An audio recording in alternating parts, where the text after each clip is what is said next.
qaybtan dhexe shabaabnimada baa noloshu gebigeeduba binaheedu yahay ama dhismaheeda rasmiga uu yahay qaybtaasi waxay wax anfacdaa haddii ay dadku leeyihiin hadaf ay u nool yihiin hadafku waa gool ama waa yool ama waa meel la hiigsanayo qofka bini aadamkii markuu hadaf saxa leeyahay oo uu hiigsanayo oo uu rabo inuu xaqiijiyo noloshu macno iyo qiimo ay leedahay qofku hadduu nolosha hadafkeeda garan waayo iyo yoolka uu ku socdo qiimo ma leh waalidiya miyarqabka waxa u dhaxeeya waxa ka mid ah ahdaafta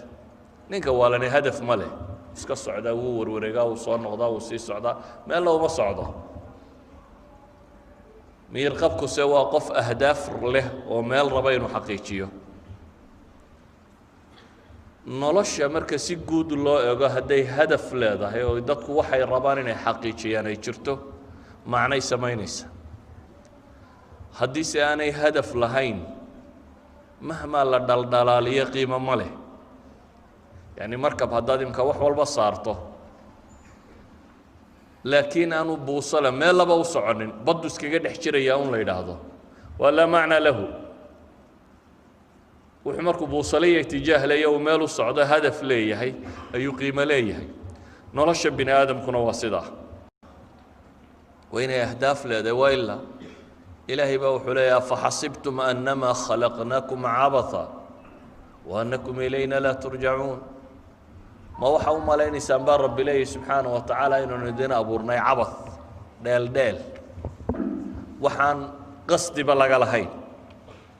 ilaahay subxaanaه wa tacaala baa wuxuu leeyahy wamaa khalaqna الsamaaءa wاlأrضa wamaa baynahumaa baaطila dalika danu اladiina kafaruu cirkan iyo dhulkan iyo nolosha tan iyo waxaan umaanan abuurin baaطil lacib lahw laakiin ilaahay wuxuu leeyay dalika danu اladiina kafaruu kaasi waa malaha kuwa gaaloobay baa alla leeyahy subxaanaه wa tacaala qofka mu'minkii markaa nolosha hadaf buu ka leeyahay uu rabo inuu xaqiijiyo hadafkaasi hadduu ka qaldamo yoolkaasi hadduu qaldamo noloshu qiimo ma leh shabaabnimaduna inta badan wakhtigan tirada badan le faadiga ah iyo qumuud alahdaaf dadka oo hadafku aanu u caddaanin ayaa waxay ka dhigtaa noloshooda lacib iyo lahwi iyo dheeldheel iyo soo jeed iyo cayaayir noloshii hadaf leh ayaa qiimo leh nolosha kale waa taafi waa wax liita hadafka weyne qofka waa inuu ilaahay ridahiisa ama raalli ahaanshihiisa gaadho waxa weeyaan inuu janno xaqiijiyo sidii u geli lahaa cadaab ka badbaado goolka kama dambaysta ee qofka mu'minka uu raadcaynaya waa kaa wuxuu u nooliye waa kaa wamaa khalaqtu اljinna walinsa ilaa liyacbuduun baa ilaah yidhi subxaanaه wa tacaala danta qofka mu'minka uu leeyahay markaasi waxa weeyaan inuu u xidhxidho sidii uga badbaadi lahaa cadaab ilaahay u xidhxidho sidii u heli lahaa ilaahay subxaanaه wa tacaala raalli noloshu gebigeeduba waa intaa qofkii hadafkaa ku guulaysta ee xaqiijin kara ayaa nolosha fahmay qofkii aan mas'aladaasi xaqiijin karaynina haba yaraatee nolosha ma fahmin ama ma garanin meesha uu ku socdo walidaalik alayhi salaatu wasalaam saxaabada wuxuu ku rabeeyey inay hadafkaa raadceeyaan oo aanay wax kale isku dayin waxaynu naqaanaa alcaqaba athaaniya aw alcaqaba alkubra baycadii la odhan jiray nebigu carabtii markaa la noolayd wuu kala quustay inay diinta qaataan oo ay nebiga calayhi salaatu wasalaam u gargaaraan hase ahaatee reer madiina oo islaamnimadu gaadhay ayaa waxay go'aansadeen inaanay nebiga cidlo kaga tegin calayhi salaatu wasalaam dabeetana jaahiliyadii waa la xajkii la iman jiray carbeed bay yimaadeen kadib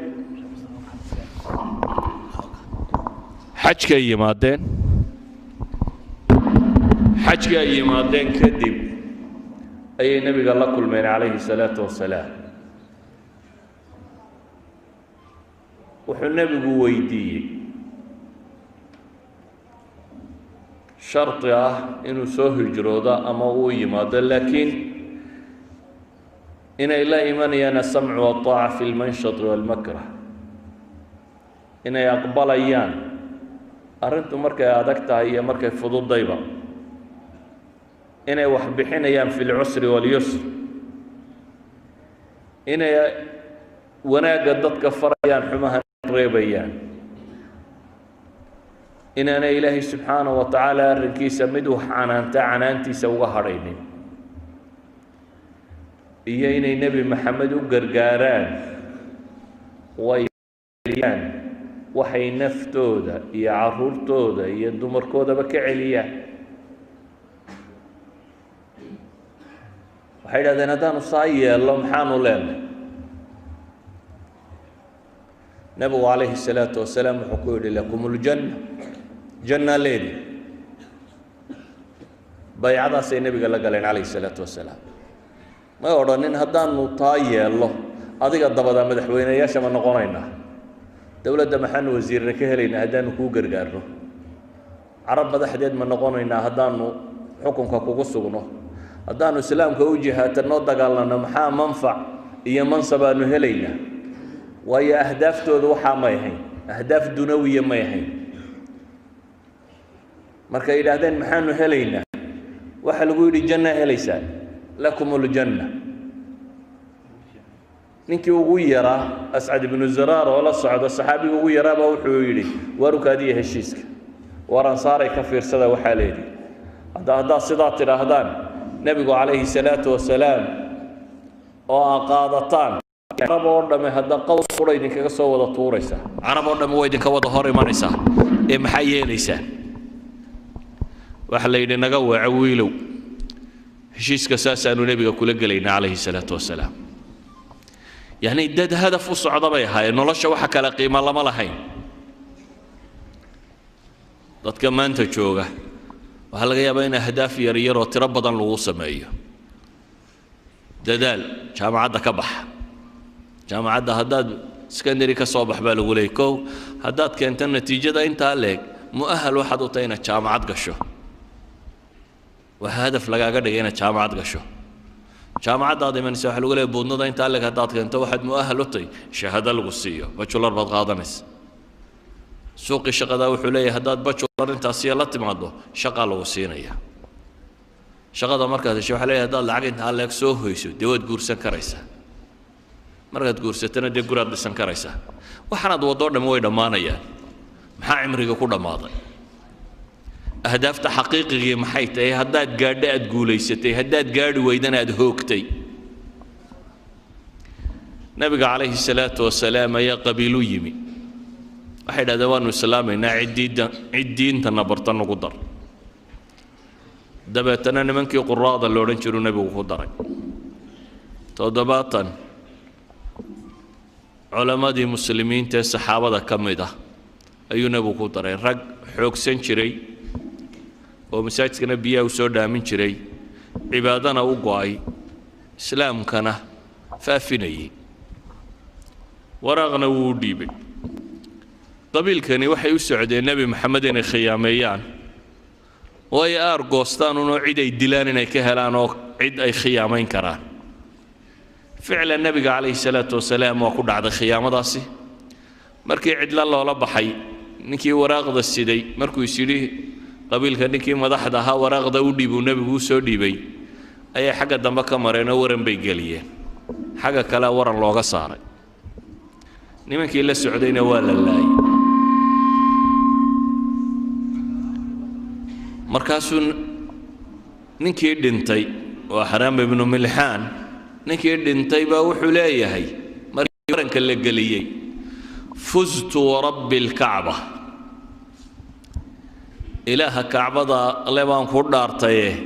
waan guulaystay buu leeyahay waa nin naftu ka sii baxayso oo la khiyaameeyay oo waran la geliyay oo la gaaday ayaa wuxuu leeyahay fustu warabbi alkacba way ahdaaftiisu noloshan yara kooban ma yahayn maxaad xoogsan iyo maxaad xoolo keen iyo maxaad caruur dhal iyo maxaad mansab qabsan ma yahayn wuxuu noolaa waxay ahayd hadaf weyn inuu xaqiijiyo ah ilaahay raalli ahaanshihiisa inuu gaadho inuu janno galo inuu cadaab ka badbaado